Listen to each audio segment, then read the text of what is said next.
Alex Blanco, ¿cómo estás? Un gusto saludarte. Bien, mi Cepu, ¿tú cómo andas? Bien, muy bien, Acá andamos, refugiados en el refugiados, confinamiento todavía. sobreviviendo como todo mundo. En este momento es lo más complicado. Para quien no sabe, Alex Blanco y yo fuimos compañeros en TV Azteca hace muchos años, por ahí de 1996, más o menos. Fuimos roomies. Eh, Sí, yo era un desmadre, tú menos, éramos. pero bueno, éramos un desmadre. Entonces nos íbamos de antro al Alebrije y nos íbamos a muchos lugares por ahí con Tonatiu y con el Chirinos. Por cierto, no sé si lo veas, pero mándale un fuerte abrazo al Chirinos. El Chiri, estoy en contacto con él. No, obviamente no lo he visto por este confinamiento, pero sí, siempre estoy en contacto con el buen Chirinos, Ahí Beto lo Bernard. veo, ahí lo veo tiene en Instagram como una especie de cápsula, ¿no? Sí, hace sus cápsulas y luego empezó a hacer sus TikToks ahí, Ah, no, no. muy, muy, no millennial, centennial, pero le salen bien, ¿eh? Ahorita fíjate que lo voy a seguir al buen Chirinos. Sí, le salen bien. Y además, siempre sube buenas estadísticas también. Ah, siempre es Síganlo. muy bueno para los números, el buen Chirinos. Sí. Oye, hablando de números y de estadística, tú fuiste una estadística con este tema del COVID y fuiste de los primeros en contagiarte, ¿no?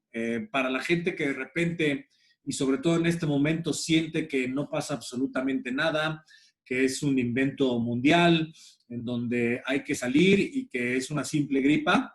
Creo que tu Mm. testimonio sería muy bueno, ¿no? Para los que siguen pensando que no pasa absolutamente nada. Sí, pues, qué bueno que me preguntas. Digo, a mí, yo no tengo tema en hablar de lo que viví, lo que pasé con el COVID-19, y más ahora.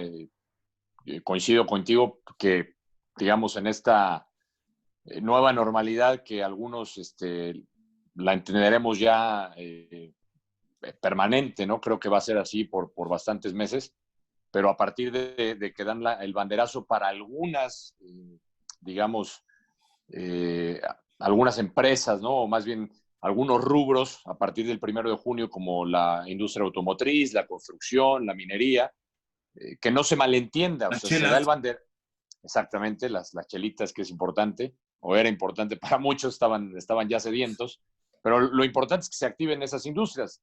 Lo que quiero decir con este mensaje es que no se malinterprete o no se malentienda, porque he visto conocidos que no están dentro de esos rubros y ya están yendo a trabajar. Entonces, que la gente entienda que no, que todavía no se ha regresado a la normalidad. No hay restaurantes. La otra vez que tuve que salir, porque tuve que llevar a mi hermana al médico, afortunadamente está bien. eh, Vi, por ejemplo, un restaurante que estaba intentando abrir y poner mesas cuando pues todavía no está, eso todavía no está con el visto bueno, con la palomita. Entonces, la idea, creo, aquí es decirles que si no tienen que salir, si no están dentro de esos rubros, no salgan, se mantengan en casa, sigan haciendo el trabajo desde la oficina, el home office, el famoso home office que ahora está más de moda y que creo que si ya la tecnología nos había alcanzado, creo que ya es una realidad, y toda Claro. esta parte de la cuarentena a muchos nos ha obligado, o ha obligado a otros que no eran tan tecnológicos. En mi caso, yo no soy muy tecnológico, pero he tenido que Aprender. de alguna manera aprender, como muchos otros seguramente, pues que lo sigan haciendo, y que hasta que las autoridades sanitarias de nuestro país, las autoridades de salud de nuestro país digan ya pueden regresar escalonadamente a trabajar, que lo hagan, pero si no tienen que estar afuera, de verdad no arriesguen, ¿no? Porque estamos en un punto de contagio muy alto y existe, es real. A lo que tú me preguntabas, sí, sí es real. Me he encontrado con personas que tristemente piensan que es un invento, que los doctores de repente hacen cosas para enfermar a los pacientes, que es una gripa común y corriente. Y no, yo les digo que a mí me pegó fuerte, me pegó con síntomas que sí, en principio pensaba que era una gripa, pero se fue agravando, ¿no? En mi caso, por ejemplo, me preguntan cuáles síntomas tuve. Empecé con dolor de garganta, Uh-huh. como si fuera una simple gripa. Luego empecé con dolor de cuerpo y el dolor de cuerpo fue incrementando en intensidad hasta que pues, pasaron 3 días y yo no me, o sea, me paraba de la cama y me sentía muy débil. Me costaba trabajo caminar de lo débil que estaba, de las articulaciones. Fui a ver al médico, me, me, me, me hizo una prescripción para que me practicaran el examen de COVID, porque en ese entonces, recordar que a mí me pega a mitades de marzo, más o menos, o Uh-huh. sea, cuando Sí. empezaba. Entonces no te podían hacer la prueba, eh, a menos que tuvieras, ya sabes, fiebre, eh, escurrimiento nasal, una Dolor de serie de cuestiones, garganta, escalofríos, exacto, dolor de cabeza. o que hubieras estado en contacto con una persona que hubiera viajado recientemente. No era mi caso.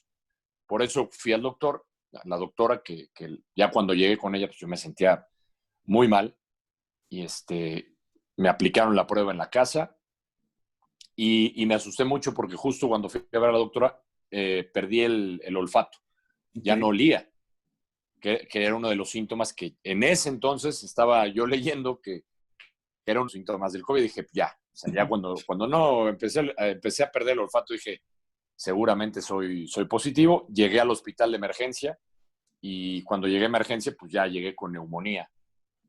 Pero Wow. era, por eso, sí es importante cuando catalogan el COVID como una neumonía típica, porque Uh-huh. tú no te das cuenta de una neumonía normal, pues tú te das cuenta por ciertos síntomas. Acá no. Entonces, cuando yo llego al hospital, pues me empiezan a hacer todas las pruebas y pues, me sacan placa de pulmones y pues mis pulmones estaban con neumonía, estaban completamente jodidos y me tuve que Y tú recuperar en el no, hospital. digo, desde que te conozco, tú siempre has sido, por lo menos has hecho ejercicio, no eres fumador, te No, cuidas mucho físicamente, todo este tiempo físicamente estás bien, ¿no?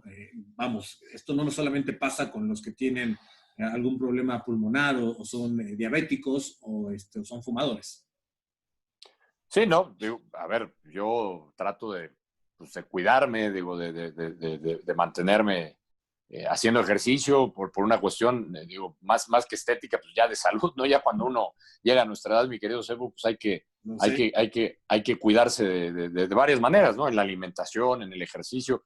Aún así, yo creo, estoy suponiendo, y por lo que me platican mis doctores, que en ese entonces también, porque conforme ha ido avanzando la enfermedad, bueno, el pinche virus cada vez salen más datos, ¿no? Y en ese entonces era, no, pues es que afecta a los mayores de 60, a las personas que tienen diabetes, a la gente que tiene hipertensión. Y ahora ha quedado comprobado que pues afecta a cualquiera. Yo te digo, trato de mantenerme comiendo bien, sano. No te voy a decir que no hago, no me doy No hay mis, que mis, darse, pe- o sea, hay que sí, mis pecados de repente, pecados. sí, sí, sí, Yo, pero yo en realidad, por ejemplo, tuve que, al inicio de que comenzó la pandemia, cuando me enteré que había riesgos ante los fumadores, el sí, miedo me llevó a dejar de fumar. Llevo 58 días sin fumar y eso me parece muy bien, te desde que me felicito. conoces he fumado. Soy Ya diabético. te habías tardado. Sí, ya no, evidentemente ya no pienso regresar a él, pero el miedo, de repente se me antoja un cigarro, el miedo me Mm, hace, no lo agarres. La diabetes, bueno, la tengo controlada, entonces es mucho más fácil. Pero aquí hago un paréntesis. Independientemente de la información que teníamos todos de lo que estaba pasando fuera del país, sino en el mundo, con la cantidad de muertes, Italia, España, Inglaterra, que estaba entrando ya a Estados Unidos, emocionalmente cuando te enteraste que tenías COVID y que te habían detectado la neumonía típica, ¿qué sí. pasó? ¿Qué pasó por tu cabeza? No, pues imagínate, pasaron muchas cosas, ¿no? Pero principalmente, pues ver a mis seres queridos. Me pasó por mi cabeza si los iba a volver a ver, a mi hijo, que fue en el primero que pensé, por todo lo que había escuchado. Y aparte, pues imagínate, te meten a emergencias. Primero te hacen la prueba y te dice el doctor que pues, sí, tus pulmones están mal, que tienes neumonía. Había que esperar todavía la prueba del COVID, porque yo me había hecho una en casa. En el hospital obviamente me iban a hacer otra. Y aquí yo también hago un paréntesis. Cuando dicen que es neumonía típica, hay muchos que no corren la suerte que yo tuve, que llegan directo a que los entuben y no les hacen la prueba. Es decir, cuando fallecen o pierden la vida, quedan registrados como neumonía típica. Entonces, ahí si nos metemos a un tema de cifras y de verdades, pues sí, que son otros temas, te lo puedo decir porque los doctores es lo que me contaron. Hay gente que no corre con la misma suerte que yo, pero no les pudieron hacer la prueba y entonces en el acta de defunción pues los ponen, murieron de neumonía típica. Yo corrí con la suerte, pero te digo, en ese momento pues te sientes solo, porque no es como una enfermedad. Por ejemplo, hace 3 años me operaron de una hernia y pues está alguien contigo, un familiar, un amigo, pues se puede quedar ahí contigo en el hospital. Acá no vuelves a ver a nadie. O sea, yo me despedí de mi hermana, que fue la que me acompañó a emergencia, y no sabiendo si le iba a volver a ver o no, igual que a mi hijo, igual que a mis seres queridos. Entonces te empieza a cuestionar muchas cosas, ¿no? Empiezas a reflexionar sobre la vida, empiezas a reflexionar sobre lo que realmente valoraste o no. Igual si tú quieres tonterías, de que no les das ese valor en ese momento, como salir a caminar a una cuadra de tu casa. O sea, ver los árboles. En mi caso, imagínate, volver a oler, ¿no? Me decía, puta, el olor de la lluvia, de un café, de lo que sea. O sea, te empiezas a preguntar muchas cosas. Y además, darte cuenta de cómo los médicos, todo el personal que trabaja en un hospital, desde los que limpian, que son los que realmente sí están en la primera línea de batalla, y si se ha insistido en esto, porque ellos, imagínate, los que limpian, que están con los trajes, que tienen que entrarte a tomar los signos vitales con trajes de astronautas. Obviamente el calor que sienten en los trajes, es incómodo para ellos trabajar. Entonces, tu doctor, a mi doctor lo vi una vez y todo lo demás era por llamada telefónica, porque claro, no es que no quieran irte a ver, están tratando a más pacientes que tienen COVID y ellos tienen que estar lo más protegido que se puede. Entonces, por llamada telefónica, oye, ¿cómo vas evolucionando? Mira, ya te hicimos estos análisis, vas bien, has respondido bien al medicamento, pero para mí los primeros 4 días, te diría, en el hospital fueron terribles, unos dolores de cabeza que no aguantaba, me tenía que aumentar el medicamento. Yo la verdad no sabía, o sea, afortunadamente no, me pusieron oxígeno, pero no llegué mis niveles de oxigenación no estaban tan bajos, afortunadamente, porque si no, el siguiente paso era el respirador y gracias a Dios no llegué a eso, pero sí, mentalmente me cambió muchísimo. O sea, estando ahí, cuando salí, porque todavía al salir, estando en mi casa, pues tuve que usar una semana oxígeno. Quedas con miedo, obviamente, con muchos miedos, te vuelves paranoico de cierta manera, ¿no? Hay paranoia de, pues hay que limpiar, hay que estar limpiando a cada ratito, cloro, jabón. Ya le bajé, pero sí sí queda ciscado, por supuesto. ¿Tienes alguna idea de cómo te contagiaste? Pues mira, intentamos, los doctores me preguntaron, ¿no? ¿Cuál había sido mi último viaje? Tú sabes que pues, mi hijo, o para los que no sepan, mi hijo vive en Estados Unidos. Estabas en Chicago, ¿no? ¿Cierto? Viajé a Chicago el 15 de febrero, pero las fechas no daban, porque yo empecé con estos síntomas, pues se debe haber empezado el 16, 17 más o menos, por ahí el 15, o sea, un mes después. Entonces los doctores me dicen, no, es que no da el tiempo para pensar que te pudiste haber contagiado en el aeropuerto o en algún lugar cuando te fuiste a hacer este viaje. Entonces, lo más probable es que lo haya agarrado aquí en Ciudad de México. ¿Dónde? No lo sé. O sea, pudo haber sido pues en una bicicleta, porque yo me acostumbro a ir al gimnasio en bicicleta, o en cualquier lado. El virus se queda en la superficie. Pues me dijo el doctor, pues lo pudiste haber agarrado en cualquier lado. Y se combinó que a lo mejor mi sistema inmune no estaba tan fortalecido, y pues ahí me entró y me pegó con mucha fuerza el bicho este. Quedan evidentemente mucha reflexión en el camino para ti. Y ahora creo que mi pasión por lo que hago, una plática que has construido, Sí. la das en las universidades, que la das para empresas, y que tenemos el gusto de tenerte como speaker en Matilti, se reforzará más con esta experiencia de vida que traes, ¿no? Sí, sin duda, pues imagínate, la plática nace, mi pasión por lo que vivo, por lo que hago, porque engloba todo, ¿no? O sea, es por lo que vives, lo que te motiva, lo que te lleva pues, a estar, digamos, en un lugar de satisfacción, ¿no? No te diría de, de, de alegría o de felicidad, porque pues, la felicidad la define cada uno, ¿no? Cada uno define su concepto de felicidad. Yo puedo estar feliz ahorita platicando contigo, puedo estar feliz, estoy feliz porque estoy vivo, porque me cambia me cambia la perspectiva después de este incidente, y sí, efectivamente, podremos ahí agregar esta experiencia a la plática, que finalmente, pues, en mi pasión por lo que vivo, pues, yo englobaba o englobo eh, la parte de mi vida, ¿no? Lo que fue la parte de mi vida, mi experiencia,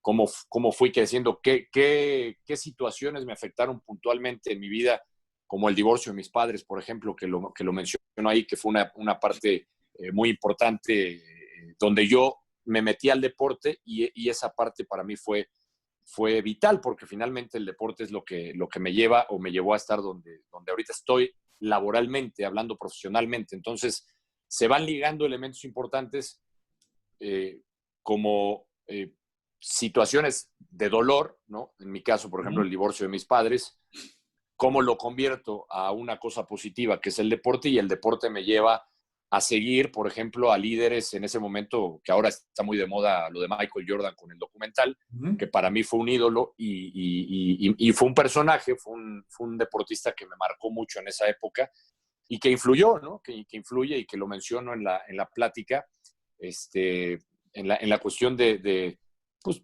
de la motivación, del siempre dar lo mejor de ti. O sea, Jordan decía, yo voy a que me vean, y si un aficionado paga un boleto, yo tengo la obligación de entregar lo mejor que tengo cada partido, ¿no? Entonces, esa parte de la motivación me llamó mucho la atención, y lo he ido aplicando, ¿no? Lo he ido aplicando en mi vida, en el estudio, en el trabajo, en esta plática que pues trato de llevarle. La plática originalmente, CEPO inició para jóvenes de prepa y para jóvenes universitarios, pero me di cuenta, porque esta plática me ayudó a desarrollarla mi hermana, que pues tranquilamente se puede aplicar a empresas, ¿no? Porque hablo también de trabajo de equipo, hablo también de resiliencia, hablo Liderazgo. de adaptación, ¿no? De adaptación, porque como tú sabes, una de las decisiones difíciles a nivel laboral en mi vida fue cuando tomo la decisión de irme de TV Azteca y doy el paso a un mundo desconocido para mí, que era pues, irme a Estados Unidos, a un lugar que yo no conocía. Vamos, había estado en la ciudad, en Chicago, pero es diferente llegar a una ciudad, ir de viaje o ir de trabajo, allá vivir, a enfrentarte al clima, a enfrentarte a estar lejos de tus amigos, de la familia, a enfrentarte a un lugar nuevo. Sí, sí, sí. Entonces, todo ese aprendizaje, todo lo que viví desde que tomé la decisión de irme, hasta los cambios que he tenido, porque he tenido varios cambios. Tengo un hijo que está en Chicago.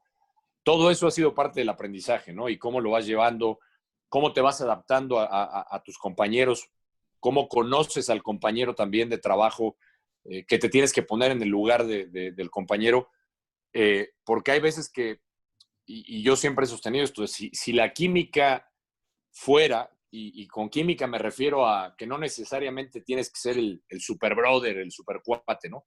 Pero si hay una buena química fuera de lo laboral, pues creo que eso se refleja en la parte profesional. A mí me costó mucho trabajo, por ejemplo, ganarme a Andrés Cantor, y Andrés Cantor para que tipo complicado, ¿no?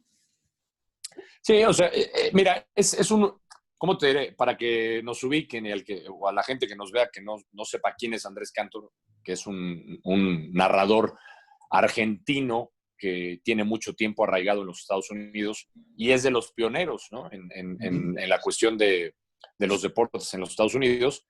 Pues llevaba mucho tiempo él haciendo el trabajo con su pareja de narración, con el analista que era un argentino, Norberto Longo, y a mí me toca entrar en un momento complicado porque fallece Norberto Longo, y entonces imagínate el golpe durísimo, sentimental, sí, emocionalmente para él.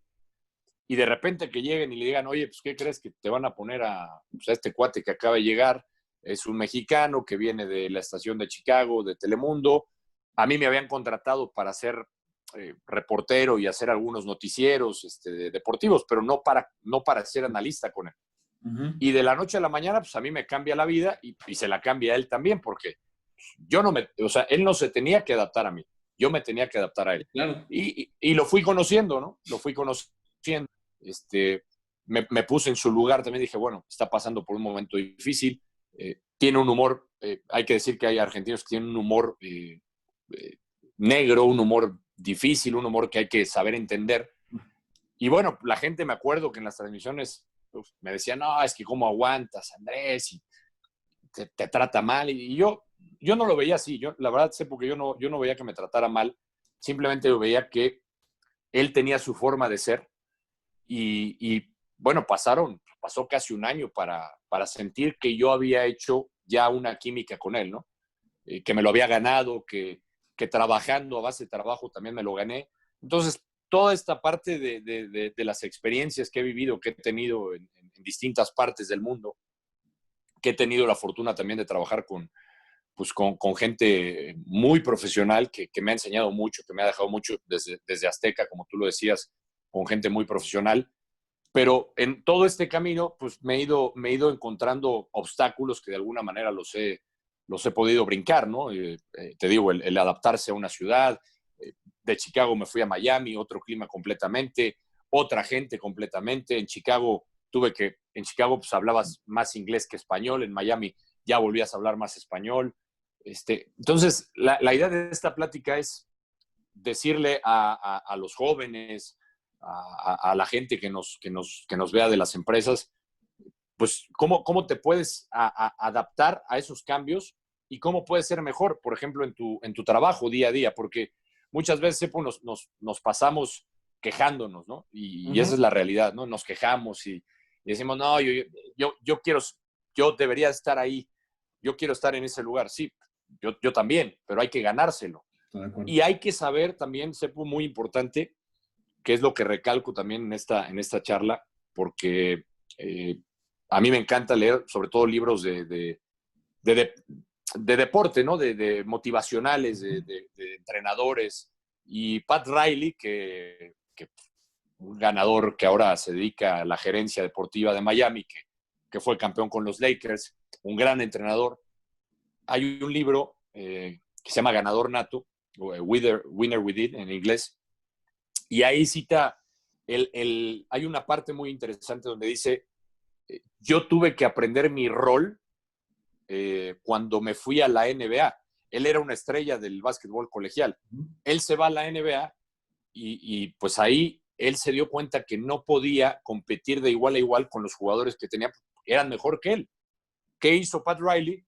Se dedicó a ser el mejor hombre de relevo desde la banca. Entonces, acá hay que poner en contexto todo lo que uno vive y no porque, a ver, que no se malinterprete por el mensaje de decir, es que si yo soy bueno para esto, no puedo soñar o no puedo pensar que puedo lograr ciertos objetivos. No, simplemente creo que también es conocer tu rol, identificar ese rol y ser lo mejor que pueda.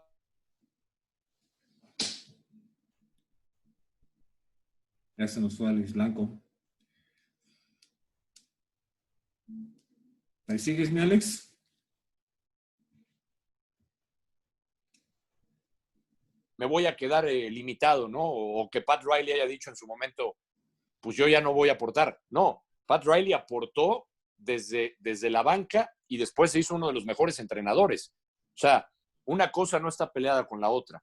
Entonces, todo este tipo de experiencias es lo que yo trato de contar a través de mis vivencias también, por supuesto, ¿no? Si tú ves en la charla y alguna vez que platicamos y que me dijiste que grabara o que resumiera en un video corto de lo que se trata esta charla, utilicé, porque es una de las frases que utilizo, la parte de que ojalá que alguien te diga que no puedes. Claro. ¿Por qué lo utilizo de esa manera, Sepu? Porque yo creo que es importante. O sea, a mí me lo dijo José Ramón. Y no tengo, o sea, y lo digo tal cual, ya José Ramón lo estimo, lo quiero, es un tipo líder de este negocio, es un tipo que quedará ahí para la historia, porque es un tipo que ha generado pues muchos profesionales, ha generado escuela, pero yo lo digo como es, a mí José Ramón, y digo, te consta, a mí me dijo que yo no podía dedicarme al fútbol, que yo no podía, que yo no narrar, que yo no podía comentar, que yo no servía para el fútbol.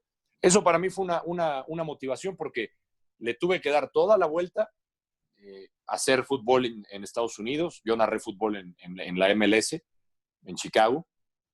Comenté con Andrés Cantor muchos partidos de distintas ligas como analista. Uh-huh.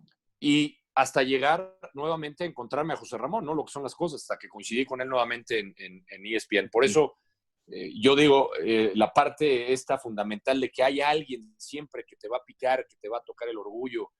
Por eso digo, ojalá que alguien como a mí te diga que no puedes hacer ciertas cosas, porque eso fue lo que me motivó a estar donde estoy. Afortunadamente, lo digo sin sentirme, ¿no? Sin creerme o sin adularme a mí mismo, ¿no? Sin querer caer en esa parte. Creo que me ha ido bien y todavía lo recuerdo porque José Ramón me dijo, cuando me fui a despedir de él, me dijo, vas a regresar aquí a pedirme trabajo seguramente. No fue así y pues yo seguí mi camino y estamos sí, tú sabes que que donde nos movemos es un círculo muy pequeño y te vas a encontrar en el camino y yo la verdad es que quise, donde he estado, donde he trabajado, he querido, pues cuando me tengo que ir, cuando toca irse, pues quiero salir de la mejor manera, ¿no? Y fíjate lo que son las cosas, me lo encontré nuevamente, pues casi 11 años después me lo encontré y trabajamos juntos nuevamente. Alex, tienes un largo kilometraje de experiencias, de aventuras, de cosas que contar, de mucho que decir, sobre todo de aprendizaje, que estoy completamente seguro que tanto las nuevas generaciones que van en camino a esta profesión y las empresas que están buscando también muchísima experiencia y enriquecer a todo su talento para buscar la manera de motivarlos, va a ser completamente útil. Yo te agradezco, Alex, esta pequeña entrevista, tu plática, tu experiencia ante el COVID y este mensaje que le has mandado a la gente que nos va a escuchar ahora que subamos esta entrevista. Y pues ya sabes que por parte de Matilti, por mi parte, has tenido éxito, lo vas a seguir teniendo, te queda mucho camino todavía por estar en los medios y bueno, pues estaremos trabajando para que próximamente esta plática la podamos llevar a varias empresas. Muchísimas gracias, Alex. No, al contrario, al contrario, gracias a ustedes por permitirme pues, este espacio, digo, más o menos platicar de cuál es el mensaje que quiero llevar. Algo importante, ya para cerrar, el deporte, yo te decía que el deporte que fue algo que me marcó y me sigue marcando, digo, durante toda la vida, creo que cada quien puede enfocar su energía para ser un distractor en lo que sea. En mi caso fue el deporte. Hay gente que le gusta la pintura, hay gente que le gusta el arte, hay gente que enfoca su energía en distintas cosas. Yo enfoqué la mía en el deporte, empecé a correr, esto ya no te lo platiqué, me hice adicto cuando estuve en Estados Unidos a las carreras largas, me empecé a motivar. Algo que empezó como una apuesta deportiva en televisión es que no si pierdes, corres el maratón de Nueva York.